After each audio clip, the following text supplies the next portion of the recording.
Ang masaya sanang school trip na uwi sa halos 4 na oras na lakaran. Yan ang sinapit ng mga estudyante sa isang kolehiyo sa Quezon City sa field trip nila nitong weekend sa Hermosa, Bataan. Matapos kasi ang programa sa isang resort doon, nagkaaberya raw ang mga estudyante ng pauwi na. Marami kasi sa mga service bus nila pabalik sa Quezon City ay pumarada sa ibang barangay. Napilitan tuloy ang mga estudyante na maglakad ng ilang kilometro sa madilim na highway. Ang iba, muntik pa umanong himatayin. Pinagpapaliwanag na ng Commission on Higher Education o CHED ang pamunuan ng paaralan. Nagsasagawa na rin ng sariling investigasyon ang Quezon City LGU. Ano nga ba ang sinasabi ng batas tungkol dito? Ask me, ask Attorney Gatti.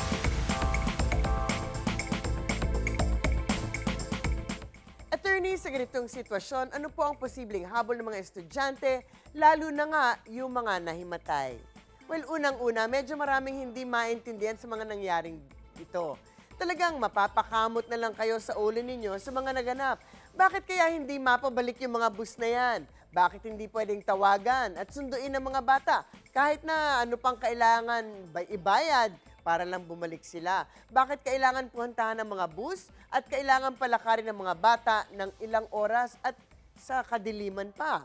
Bakit hindi nagawa ng paraan ng mga guro o ng eskwelahan na siyang nagsagawa nito? Kailangan talaga natin antayin ang resulta ng investigasyon, pero ito talaga ang mga tanong na iniisip na ng marami. Pero ang siguro kailangan talagang sumagot at mag-explain ay ang eskwelahan. Take note, kahit na malamang ay wala ng mga menor de edad na involved, marami pa ring requirements ang CHED na kailangan sundin. Kaya't merong mga fines and penalties sa mga eskwelahan na maaaring kaharapin.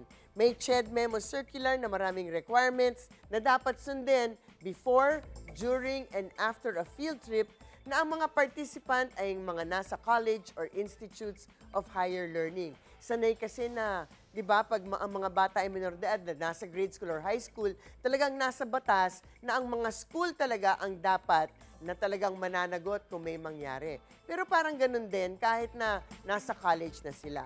So sa ilalim ng CHED memo, kailangan ay may prangkisa. Halimbawa, ang operator ng sasakyan na certified dapat by the LTRFB.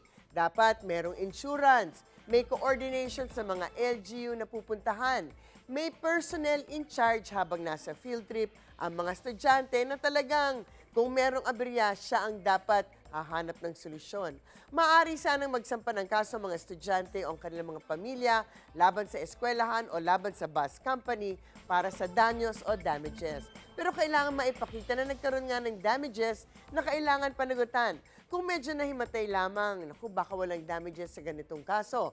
Tulad ng madalas nating napag-uusapan, usually, ang damages ay kung mayroong mga gastusin dahil na ospital, nangailangan ng gamot, nasira ang kagamitan, nawalan ng earning capacity at iba pang mga examples.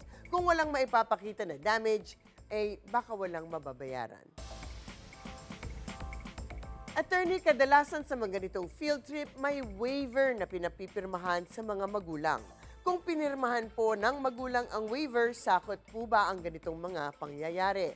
Well, actually, kahit na may waiver na pinirmahan ng mga magulang, hindi ito maaaring gamitin para iwasan ang kanilang responsibilidad in cases of gross negligence o willful misconduct. Hindi ito sapat upang alisin ang pananagutan ng eskwelahan, lalo na kung mapapatunayan na may matinding kapabayaan sa kanilang bahagi. May pananagutan ang paaralan sa pagprotekta sa kaligtasan ng mga mag-aaral nito, hindi po lamang sa loob ng paaralan, kundi pa rin sa mga aktibidad sa labas ng paaralan tulad nga ng mga field trip. Tandaan, may obligasyon silang tiyakin na ang mga mag-aaral ay hindi malalagay sa panganib habang nasa kanilang pangangalaga. Happy Chinese New Year! But in any case, mga usaping batas, bibigyan po nating linaw dito. Para sa kapayapaan ng pag-iisip, alam nyo na, huwag magdalawang isip. Ask me, ask Attorney Gabby.